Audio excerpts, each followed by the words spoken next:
Hi everybody, October 7th here, Happy Dog Farm. Getting ready to do a big pressing, a 50-gallon barrel, and that takes some prep because once I get started I don't want to stop. So like I ate a big meal and all that other good stuff. Just want to show you how I'm going to do what I'm going to do, and then I'm going to get to doing it. First of all, I'm just going to flip the camera around and try to be very steady. I've heard comments about my shooting stability. This is the fruit. You can see I have the utility vehicle is loaded with fruit, and so is the trailer. The majority of it is wild scrumps. The top of this are pippins, and underneath that are scrumps. So good juice, but there's at least 8.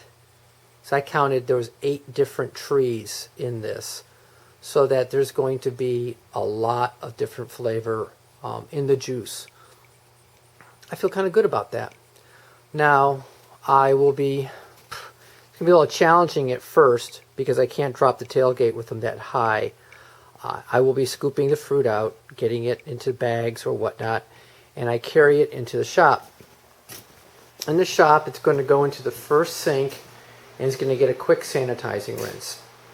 And honestly, it's amazing how the water changes color. None of these trees have ever been sprayed or whatnot. It's really just a chunk filter, and a laundry hamper basket works great. It is almost perfectly a measured bushel. It drains very well.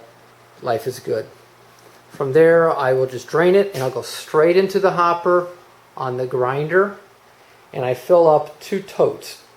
The totes are as big as I can handle. I'll be raising the grinder soon so that the totes can actually go on dollies.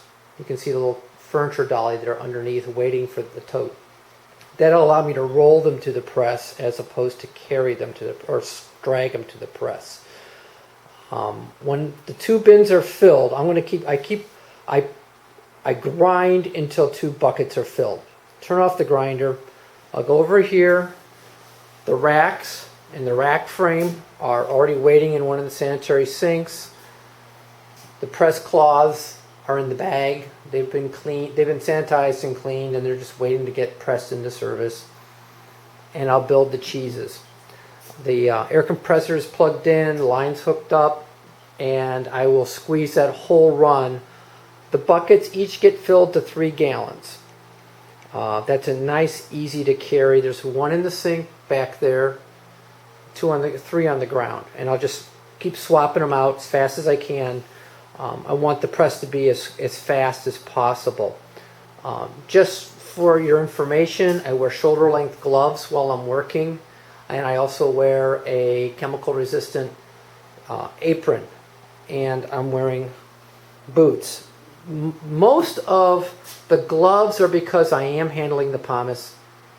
It's just easy to keep them clean. If I have to pull my hand out to do something, I'm putting it back into a sanitized glove. Also, the draining process here, a lot of water flies. So, I don't feel like getting soaking wet. The buckets, each one 3 gallons. I walk it out here, and it's going to go into the barrel. The barrel has to be on the trailer to begin with. I have nothing that can lift the barrel up and over the sidewalls of my trailer to set it down. This trailer wasn't meant for pallet forks, so I can't do it. So I have to put the barrel up on the trailer ahead of time. Got a big funnel up there, and as each gallon goes in, 3 gallons at a time, I got a marker and some blue tape, and I'm going to check them off. Just that, like, the old keeping track of score, 1, 2, 3, 4, cross 5, 1, 2, 3, cross 5. Pretty soon, as I fill it, I'll actually be able to see the fluid level coming up to full.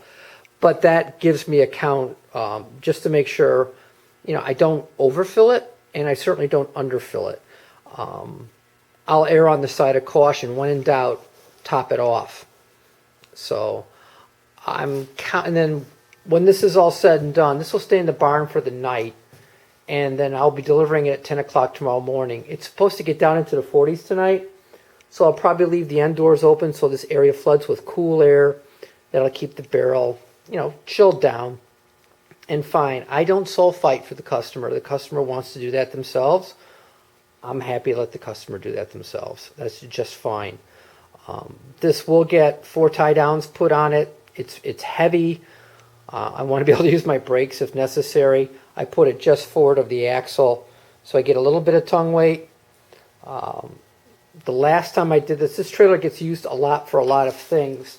Last time I did this, I only do 1 barrel at a time, mostly the level of effort, but I've popped the wheel bearing. I'm looking at solutions. One of the solutions I'm actually looking at too is a way to fill an intermediary barrel right there in the shop and then sanitary pump it out to fill this barrel. Just save steps, let machinery do the work. But that's what I'm getting into. Air compressor, rock and roll. Fruit, rock and roll. Hot water is on. Everything's been sprayed down. It was all sealed up and sanitary beforehand. So I'm going to suit up and get to work. And maybe I'll shoot a video when I'm done. But that's what's going on. Take care from Happy Dog Farm.